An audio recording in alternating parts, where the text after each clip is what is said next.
Hey guys, welcome back to my YouTube channel. यार अगर तुम इजिप्ट की ट्रिप प्लान कर रहे हो तो ये वीडियो एंड तक जरूर देखना।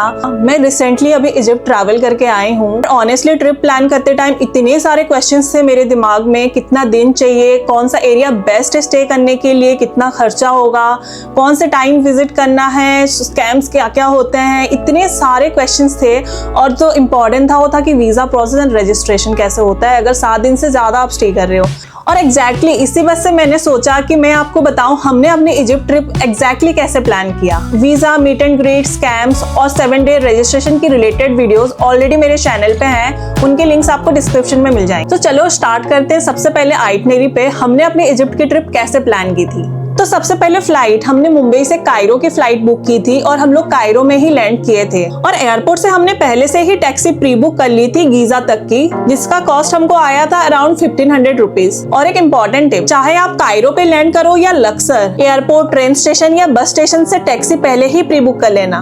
और बाहर आपको बहुत सारे ड्राइवर्स मिलेंगे, कभी कभी वो स्कैम्स भी करते हैं और कभी कभी काफी हाई प्राइस कोट कर देते हैं। एंड ऑब्वियसली प्री बुकिंग करोगे तो आप अननेसेसरी स्कैम्स और जितनी भी बार्गेनिंग होती है उन सबसे बच जाओगे।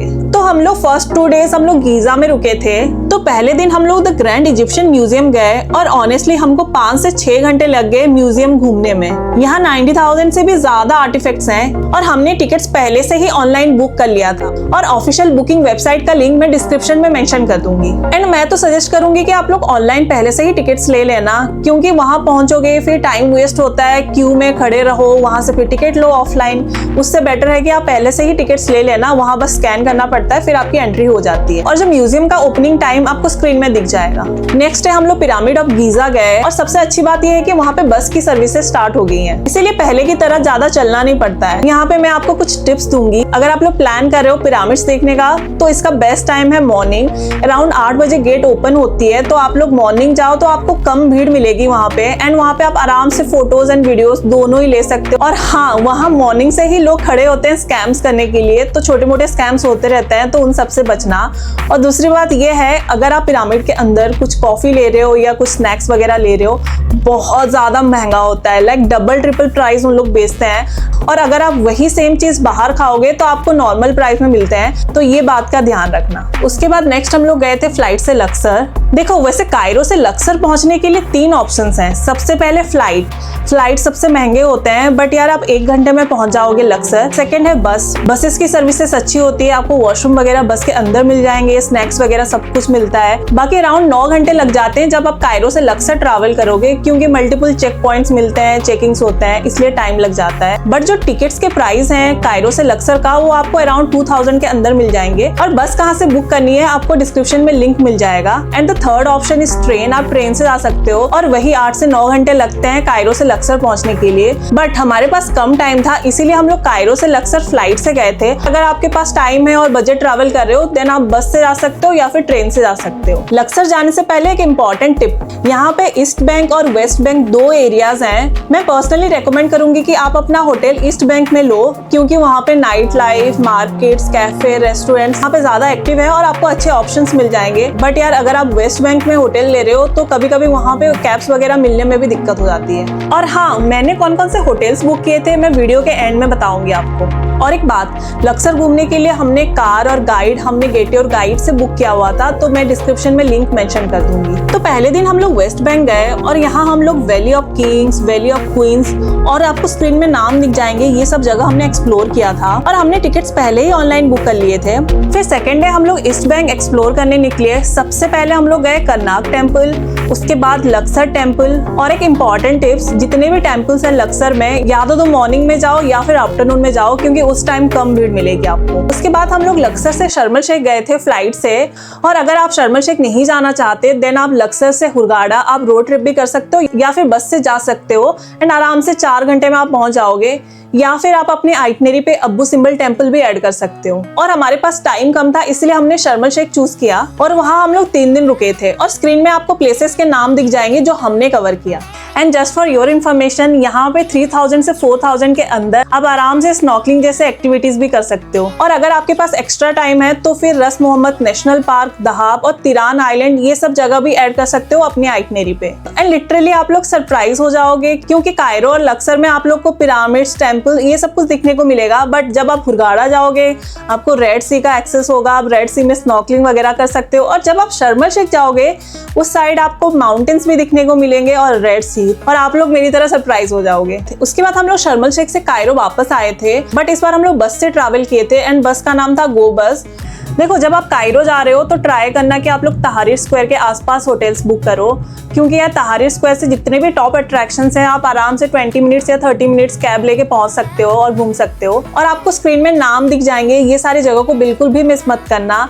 जैसे हैंगिंग चर्च है, खाने खलीली मार्केट जा सकते हो, एंड जाना तो शाम को जाना, एंड वहाँ से सोवेनियर्स वगैरह आप खरीद सकते हो। और अगर आपको कैफेज वगैरह एक्सप्लोर करना है तो आप लोग जमलेक जा सकते हो।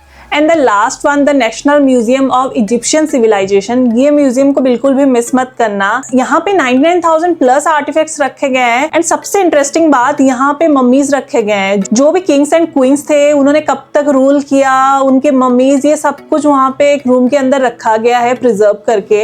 एंड देखने लायक है वहाँ मम्मीज को कैसे रैप किए हैं, कैसे उन्होंने प्रिजर्व करके रखा था, ये सब कुछ इंटरेस्टिंग चीजें वहाँ आपको देखने को मिलेंगी।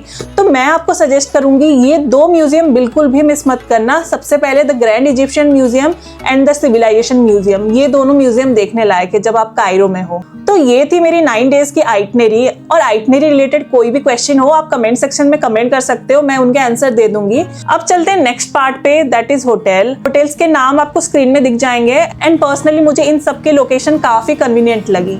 Next, transportation. अगर ट्रांसपोर्टेशन की बात करें तो हम लोग पहले कायरो गए थे, तो कायरो में हमने मोस्टली इनड्राइव और ऊबर यूज़ किया है हर जगह, एंड इसके रिलेटेड स्कैम्स भी होते हैं, मैंने अलग से वीडियो बनाया हुआ है, आपको डिस्क्रिप्शन में लिंक मिल जाएगा। अगर आप लक्सर जा रहे हो देन लक्सर में आपको प्री बुकिंग करनी पड़ेगी कार एंड गाइड, क्योंकि वहाँ पे टेम्पल्स हैं मोस्टली। तो जैसे मैंने पहले बताया वीडियो में, 2 साइड है, वेस्ट एंड ईस्ट बैंक, तो 2 दिन के लिए आप प्री बुक कर लेना टैक्सी प्लस गाइड अगर आपको चाहिए। नेक्स्ट, शर्म शेख जैसे हम लोग गए थे, शर्म शेख में घूमने के लिए हमने इनड्राइव यूज किए थे। नेक्स्ट, कौन सा टाइम बेस्ट होता है विजिट करने के लिए इजिप्ट? देखो, अक्टूबर से मार्च बेस्ट टाइम होता है इजिप्ट घूमने के लिए, क्योंकि उस टाइम गर्मी ज्यादा नहीं होती है। अदरवाइज अगर आप मई से सितंबर के बीच प्लान कर रहे हो देन उस टाइम गर्मी बहुत होती है। जैसे आप लक्सर जा रहे हो या शर्म शेख जा रहे हो तो वहाँ पे बहुत ज्यादा गर्मी होती है। अब मैं कुछ एप्लीकेशंस के नाम मेंशन कर रही हूँ स्क्रीन में, इन सबको इंस्टॉल कर देना जब आप इजिप्ट ट्रैवल कर रहे हो। अब बात करते हैं बजट की, कितना खर्चा होगा जब आप इजिप्ट घूमने जा रहे हो। सबसे पहले वीजा, मैंने ई वीजा लिया था एटलिस्ट के थ्रू, जिसका प्राइस था 2300, और मैंने हेल्थ इंश्योरेंस एको का लिया था जिसका प्राइस था 800 रुपीज। नेक्स्ट, फ्लाइट मैंने मुंबई से कायरो की रिटर्न फ्लाइट्स बुक की थी जिसका कॉस्ट था 25,000। फिर आता है इंटरनल ट्रांसपोर्टेशन, जैसे आप सिटी टू सिटी ट्रैवल कर रहे हो, मैंने तो बस और फ्लाइट बुक की थी, तो उसका जो टोटल खर्चा था 15,000 रुपीज था। और स्टे के लिए मैंने 9 डेज के लिए होटल्स बुक किए थे जिसका प्राइस 25,000 था, जिसमें इंक्लूडेड था ब्रेकफास्ट। और डेली कम्यूट के लिए मैंने टैक्सी, उबर और इनड्राइव यूज किया था जिसका टोटल खर्चा 5,000 रुपीज था। अब खाने की बात करें तो मैंने प्रॉपर रेस्टोरेंट से लेके लोकल फूड सब कुछ ट्राई किया जिसका खर्चा था 10,000 रुपीज। नेक्स्ट, सिम की बात करें तो मैंने ऑरेंज का लिया था जिसका प्राइस अराउंड 700 रुपीज था। देन लास्ट, एक्टिविटीज जैसे pyramids, temples, museums and Red Sea में कुछ एक्टिविटीज करना जैसे स्नॉर्कलिंग वगैरह, तो इन सब का खर्चा मेरा आया था 8,000 रुपीज। तो सब कुछ मिला के मेरा टोटल खर्चा था 88,000 से 90,000 के अंदर। देखो, मैंने पूरी आइटनरी एंड कितना खर्चा होगा, बजट, सब कुछ आपको डिटेल्स में बता दिया है।